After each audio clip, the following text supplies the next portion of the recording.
ألف لام را. كتاب أحكمت آياته ثم فصلت من لدن حكيم خبير. ألا تعبدوا إلا الله إنني لكم منه نذير وبشير. وأن استغفروا ربكم ثم توبوا إليه يمتعكم متاعا حسنا إلى أجل مسمى ويؤت كل ذي فضل فضله وإن تولوا فإني أخاف عليكم عذاب يوم كبير. إلى الله مرجعكم وهو على كل شيء قدير. ألا إنهم يثنون صدورهم ليستخفوا منه ألا حين يستغشون ثيابهم يعلم ما يسرون وما يعلنون إنه عليم بذات الصدور. وما من دابة في الأرض إلا على الله رزقها ويعلم مستقرها ومستودعها كل في كتاب مبين.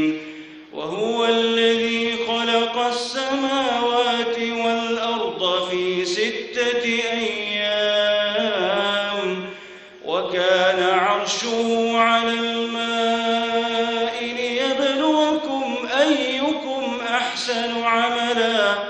ولئن قلت إنكم مبعوثون من بعد الموت ليقولن الذين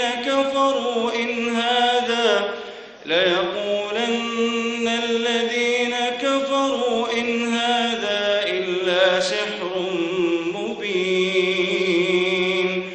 ولئن أخرنا عنهم العذاب إلى أمة معدودة ليقولن ما يحبسه ألا يوم يأتيهم ليس مصروفا عنهم وحاق بهم ما كانوا به يستهزئون.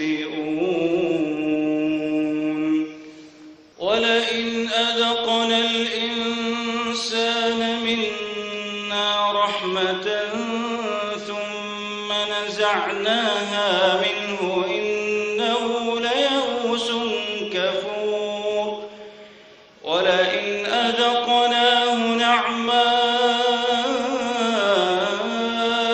بعد ضراء مسته ليقولن ذهب السيئات عني إنه لفرح فخور. إلا الذين صبروا وعملوا الصالحات أولئك لهم مغفرة وأجر كبير. فلعلك تارك بعض ما يوحى إليك وضائق به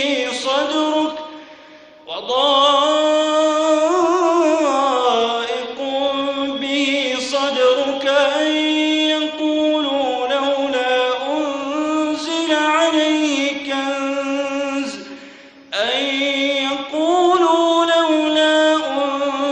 عليه كنز أو جاء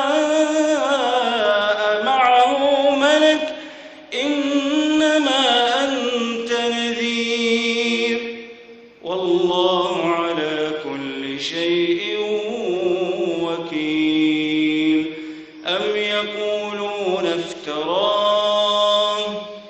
قل فأتوا بعشر سور مثله مفتريات وادعوا من استطعتم من دون الله إن كنتم صادقين فإن لم يستجيبوا لكم فاعلموا أنما أنزل بعلم الله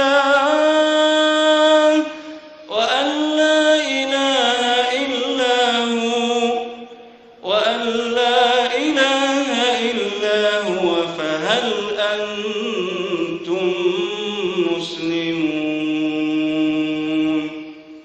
من كان يريد الحياة الدنيا وزينتها نوفِ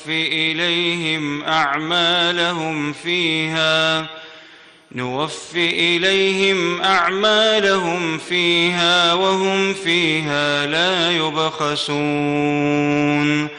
أولئك الذين ليس لهم في الآخرة إلا النار وحبط ما صنعوا فيها وباطل ما كانوا يعملون أفمن كان على بينة من ربه ويتلوه شاهد منه ومن قبله كتاب موسى إماما ورحمة أولئك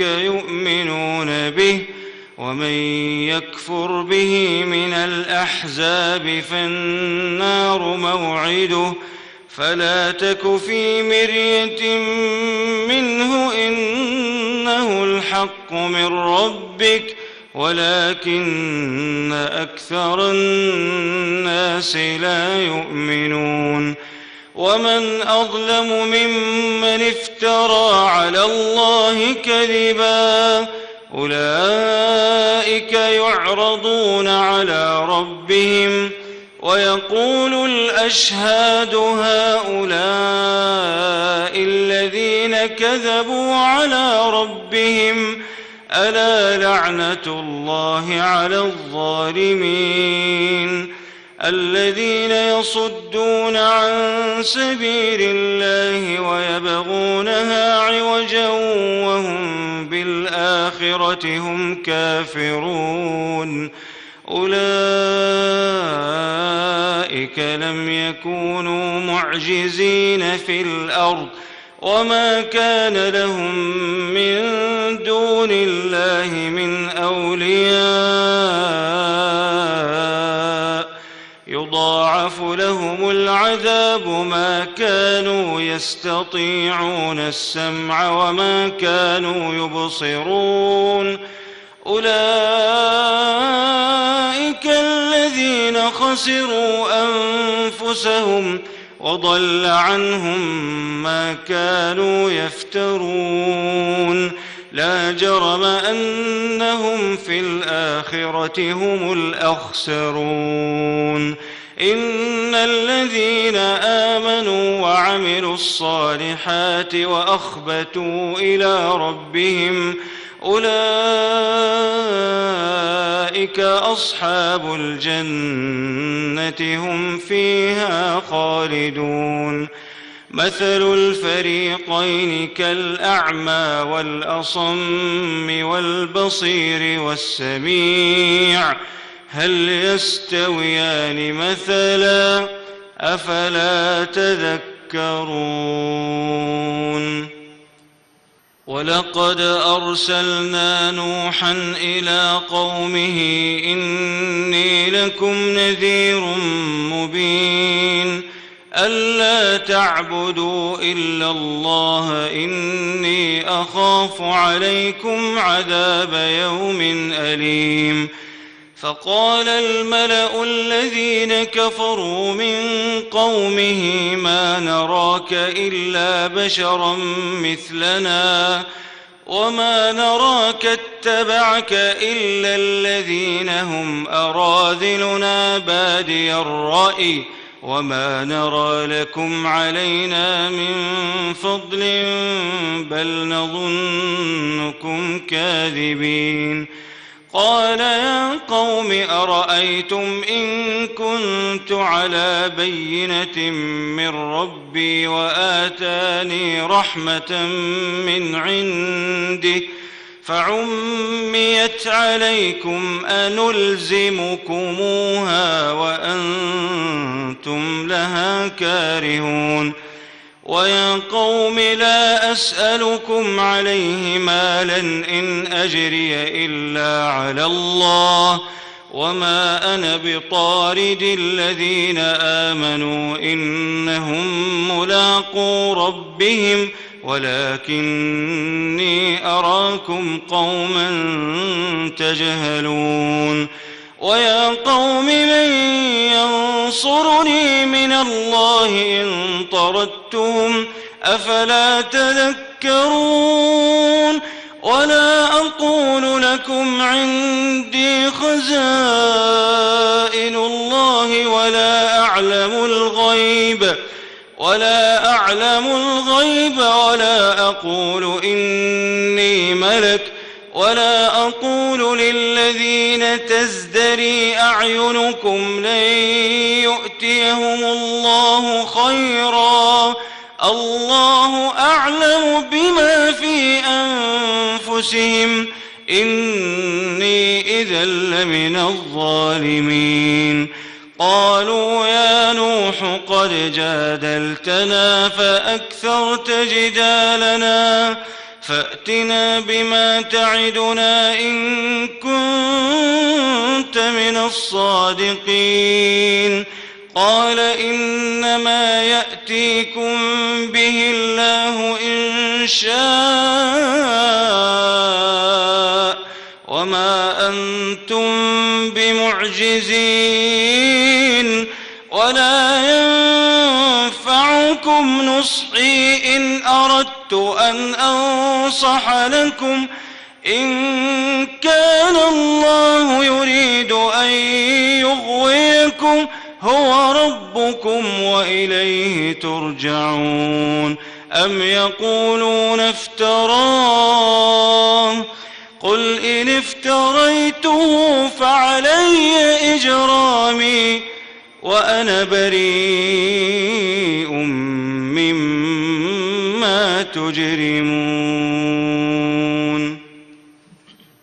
وأوحي إلى نوح أنه لن يؤمن من قومك إلا من قد آمن فلا تبتئس بما كانوا يفعلون.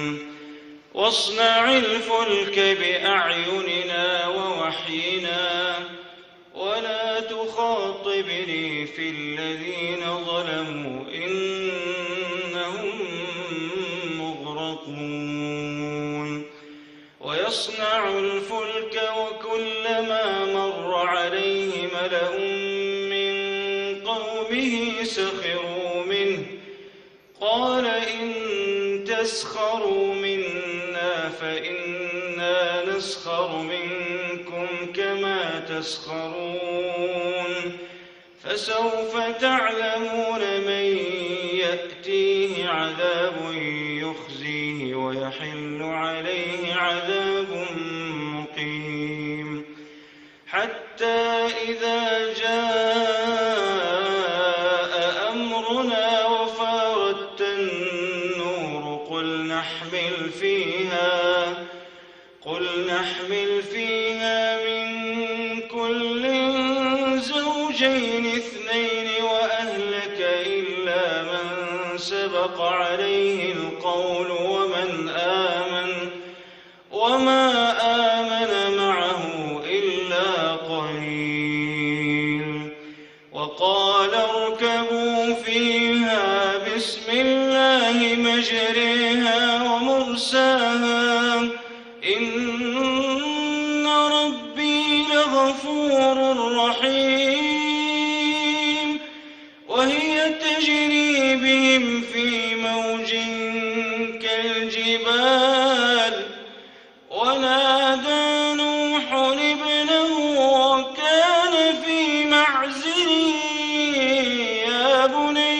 اركب معنا ونادى نوح ابنه وكان في معزل يا بني اركب معنا ولا تكن مع الكافرين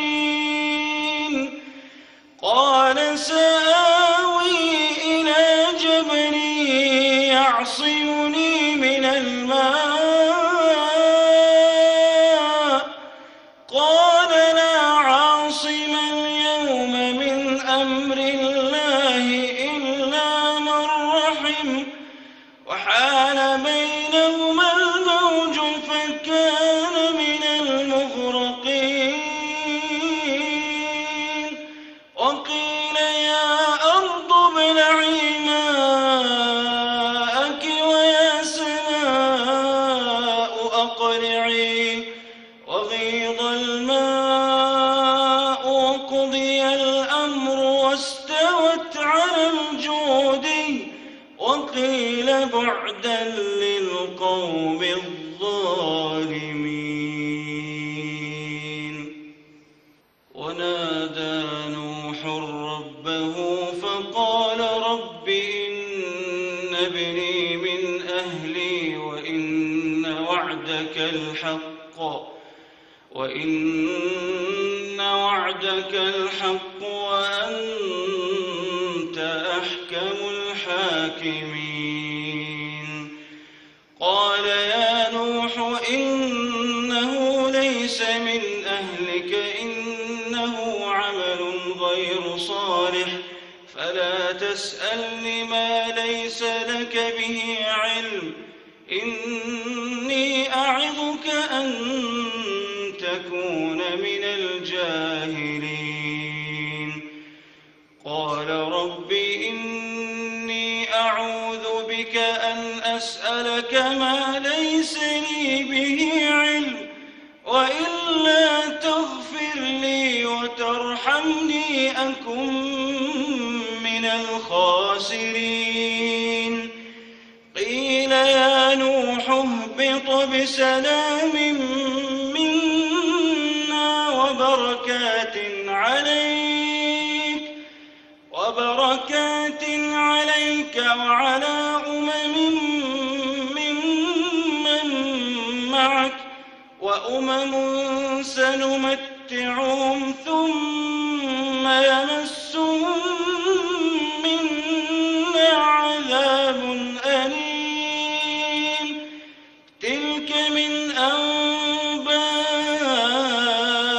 الغيب نوحيها إليك ما كنت تعلمها أنت ولا قومك من قبل هذا فاصبر إن العاقبة للمتقين وإلى عاد أخاهم هودا قال يا قوم اعبدوا الله ما لكم من إله غيره إن أنتم إلا مفترون يا قوم لا أسألكم عليه أجرا إن أجري إلا على الذي فطرني أفلا تعقلون ويا قوم استغفروا ربكم ثم توبوا إليه يرسل السماء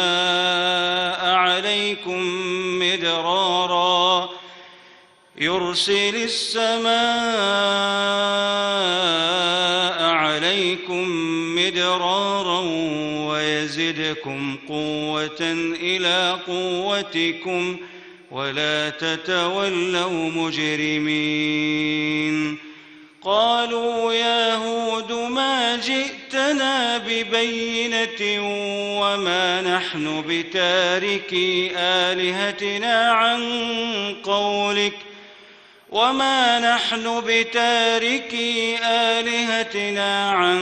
قولك وما نحن لك بمؤمنين إن نقول إلا اعتراك بعض آلهتنا بسوء قال إني أشهد الله واشهدوا أني بريء مما تشركون من دونه فكيدوني جميعا ثم لا تنظرون إني توكلت على الله ربي وربكم ما من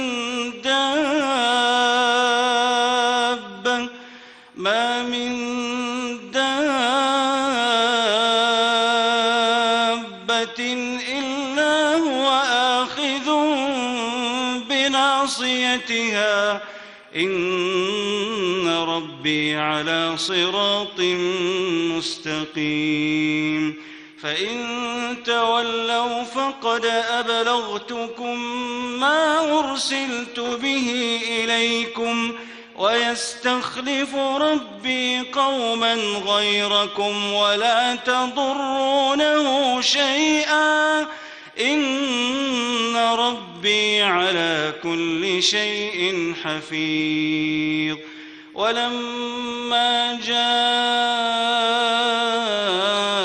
أمرنا نجينا هودا والذين آمنوا معه برحمة منا ونجيناهم من عذاب غليظ وتلك عاد جحدوا بآيات ربهم وعصوا رسله واتبعوا أمر كل جبار عنيد وأتبعوا في هذه الدنيا لعنة ويوم القيامة ألا إن عادا كفروا ربهم ألا بعدا لعاد قوم هود وإلى ثمود أخاهم صالحا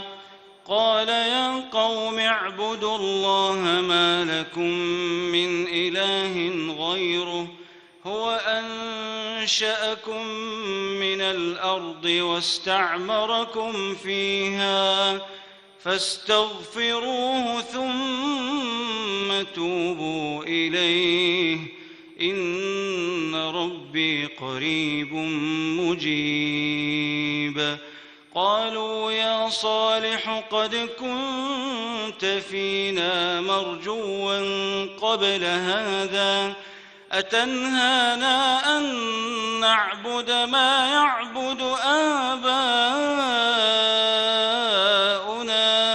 وإننا لفي شك مما تدعونا إليه مريب قال يا قوم أرأيتم إن كنت على بينة من ربي وآتاني منه رحمة فمن ينصرني من الله إن عصيته فما تزيدونني غير تخسير ويا قوم هذه ناقة الله لكم آية فذروها تأكل في أرض الله ولا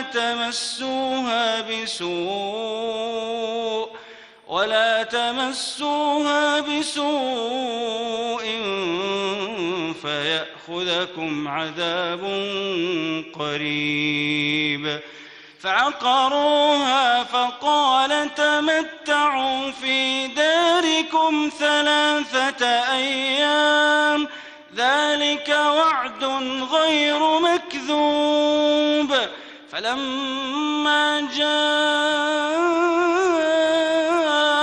أمرنا نجينا صالحا والذين آمنوا منا ومن خزي يومئذ إن ربك هو القوي العزيز وأخذ الذين ظلموا الصيحة فأصبحوا في ديارهم جاثمين كأن لم يغنوا فيها ألا إن ثمود كفروا ربهم ألا بعدا لثمود ولقد جاءت رسلنا إبراهيم بالبشرى قالوا سلاما ولقد جاءت رسلنا إبراهيم بالبشرى قالوا سلاما قال سلام فما لبث أن جاء بعجل حنيذ فلما رأى أيديهم لا تصل إليه نكرهم وأوجس منهم خيفة قالوا لا تخف إنا أرسلنا إلى قوم لوط وامرأته قائمة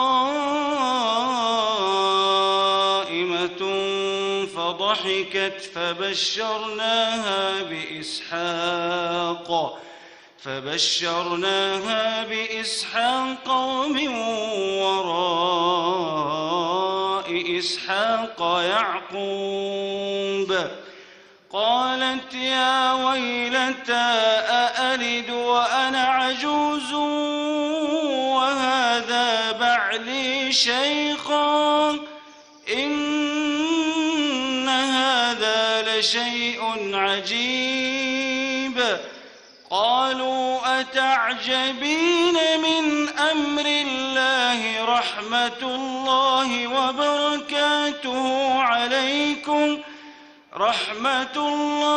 وبركاته عليكم أهل البيت إنه حميد مجيد فلما ذهب عن إبراهيم الروع وجاءته البشرى يجادلنا في قوم لوط إن إبراهيم لحليم أواه منيب يا إبراهيم أعرض عن هذا إنه قد جاء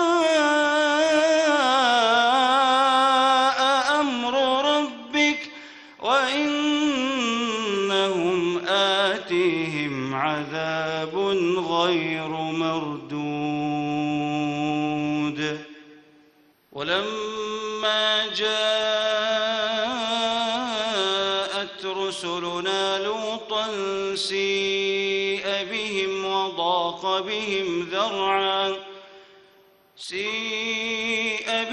وضاق بهم ذرعا وقال هذا يوم عصيب وجاءه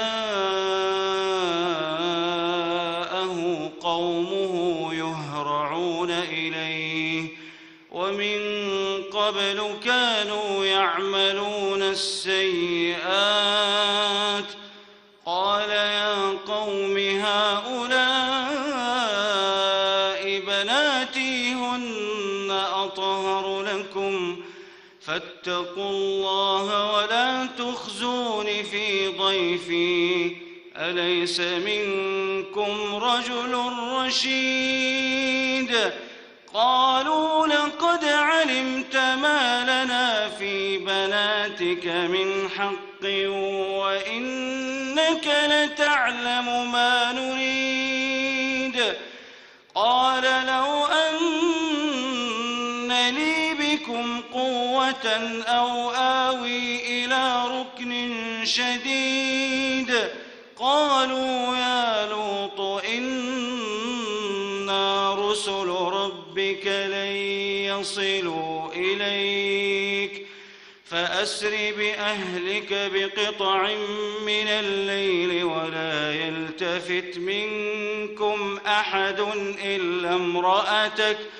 إنه مصيبها ما أصابهم إن موعدهم الصبح أليس الصبح بقريب فلما جاء أمرنا جعلنا عاليها سافلها وأمطرنا عليها حجارة من سجيل منضود مسومة عند ربك وما هي من الظالمين ببعيد.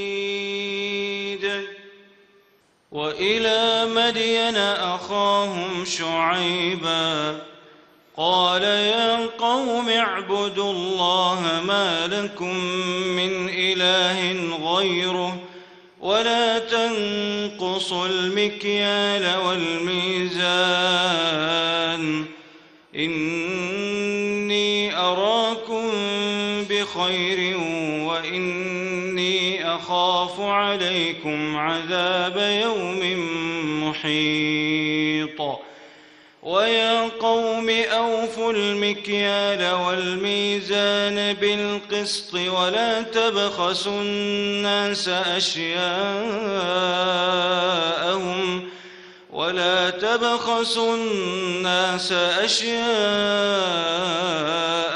ولا تعثوا في الأرض مفسدين بقية الله خير لكم إن كنتم مؤمنين وما أنا عليكم بحفيظ. قالوا يا شعيب أصلاتك تأمرك أن نترك ما يعبد آباؤنا أو أن نفعل في أموالنا ما نشاء إنك لأنت الحليم الرشيد. قال يا قوم أرأيتم إن كنت على بينة من ربي ورزقني منه رزقا حسنا وما أريد أن أخالفكم إلى ما أنهاكم عنه إن أريد إلا الإصلاح ما استطعت وما توفيقي إلا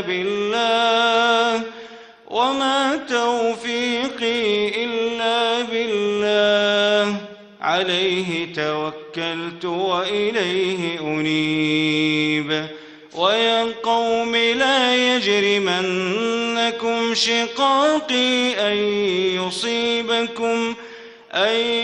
يصيبكم مثل ما أصاب قوم نوح أو قوم هود أو قوم صالح وما قوم لوط منكم ببعيد. واستغفروا ربكم ثم توبوا إليه إن ربي رحيم ودود. قالوا يا شعيب ما نفقه كثيرا مما تقول وإنا لنراك فينا ضعيفا ولولا رهطك لرجمناك وما أنت علينا بعزيز. قال يا قوم أرهطي أعز عليكم من الله واتخذتموه وراءكم ظهريا إن ربي بما تعملون محيط. ويا قوم اعملوا على مكانتكم إني عامل سوف تعلمون من يأتيه عذاب يخزيه ومن هو كاذب وارتقبوا إني معكم رقيب. ولما جاء أمرنا نجينا شعيبا والذين آمنوا معه برحمة منا وأخذت الذين ظلموا الصيحة فأصبحوا في ديارهم جاثمين كأن لم يغنوا فيها ألا بعدا لمدين كما بعدت ثمود. ولقد أرسلنا موسى بآياتنا وسلطان مبين إلى فرعون وملئه فاتبعوا أمر فرعون وما أمر فرعون برشيد. يقدم قومه يوم القيامة فأوردهم النار وبئس الورد المورود. وأتبعوا في هذه لعنة ويوم القيامة بئس الرفد المرفود. ذلك من أنباء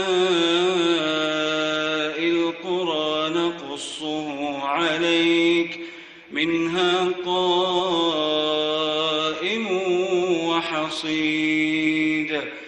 وما ظلمناهم ولكن ظلموا أنفسهم فما أغنت عنهم آلهتهم التي يدعون من دون الله من شيء لما جاء أمر ربك وما زادوهم غير تتبيب. وكذلك أخذ ربك إذا أخذ القرى وهي ظالمة إن أخذه أليم شديد. إن في ذلك لآية لمن خاف عذاب الآخرة.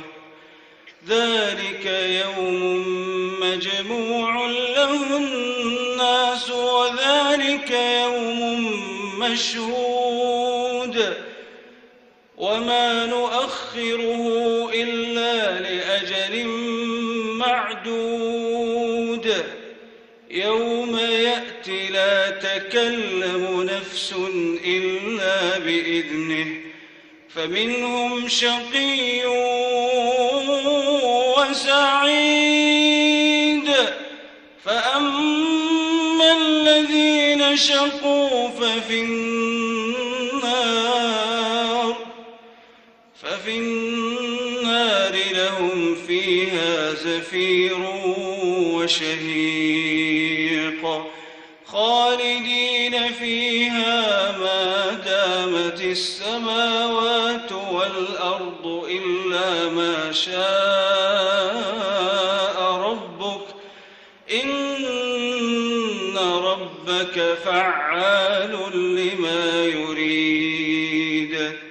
وأما الذين سعدوا ففي الجنة خالدين فيها ما دامت السماوات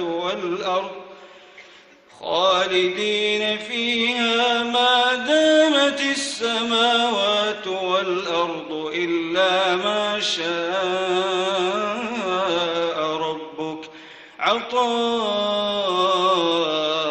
غير مجذوذ. فلا تك في مرية مما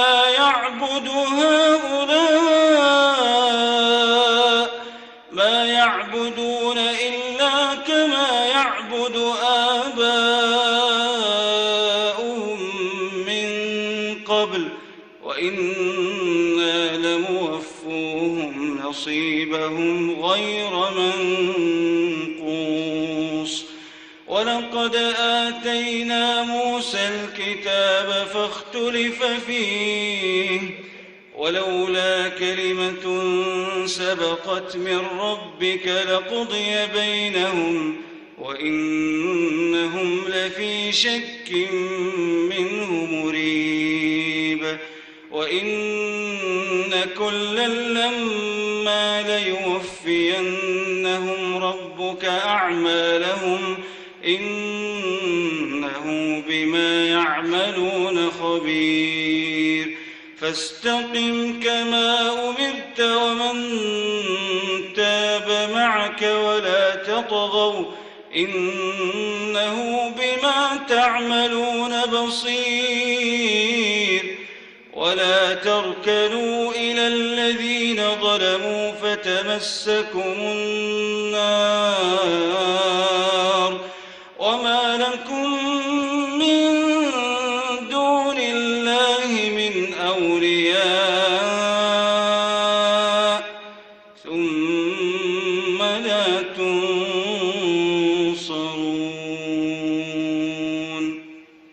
وأقم الصلاة طرفي النهار وزلفا من الليل وأقم الصلاة طرفي النهار وزلفا من الليل إن الحسنات يذهبن السيئات ذلك ذكرى للذاكرين. واصبر فإن الله لا يضيع أجر المحسنين.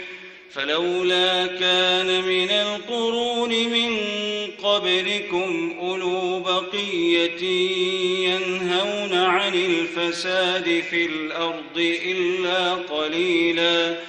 إلا قليلا ممن أنجينا منهم واتبع الذين ظلموا ما أترفوا فيه وكانوا مجرمين. وما كان ربك ليهلك القرى بظلم وأهلها مصلحون. ولو شاء ربك لجعل الناس أمة واحدة ولا يزالون مختلفين إلا من رحم ربك ولذلك خلقهم وتمت كلمة ربك لأملأن جهنم من الجنة والناس أجمعين. وكلا نقص عليك من أنباء الرسل ما نثبت به فؤادك وجاءك في هذه الحق وموعظة وذكرى للمؤمنين. وقل للذين لا يؤمنون اعملوا على مكانتكم إنا عاملون وانتظروا إنا منتظرون. ولله غيب السماوات والأرض وإليه يرجع الأمر كله فاعبده وتوكل